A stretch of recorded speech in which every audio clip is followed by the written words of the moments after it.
विराट कोहली ने पूमा से 300 करोड़ की डील रिजेक्ट कर ली और अपना ब्रांड 18 किसी दूसरी कंपनी को बेच दिया।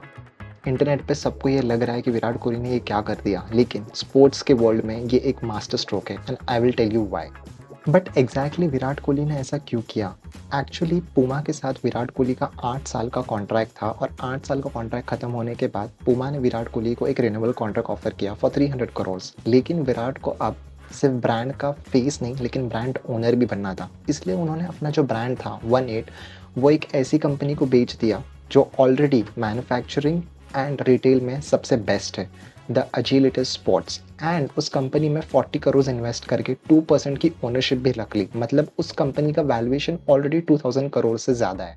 लेकिन द पॉइंट इज, अब ये कंपनी कौन सी है? The company is named as Agilitas Sports and meet the founder Abhishek Ganguly. So जो अभिषेक गांगुली हैं वो पूमा के एक्स एमडी रह चुके हैं और इन्होंने ही विराट कोहली को 2017 में साइन किया था।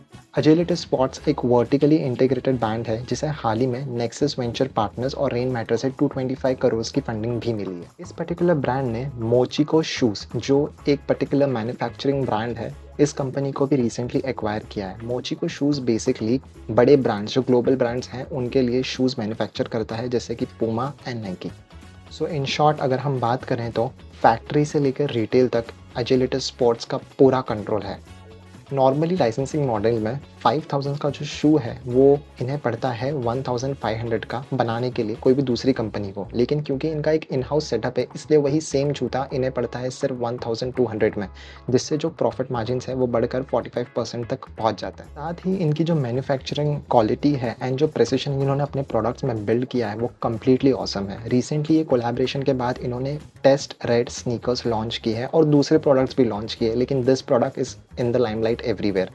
इस प्रोडक्ट को एग्जैक्टली 18 ब्रांड के साथ में इस तरीके से इंटीग्रेट किया है with the design and everything, specially the pricing. The pricing is kept at 9230 which directly resonates the fans with King Kohli because King Kohli के भी रन्स 9230 थे इन द टेस्ट।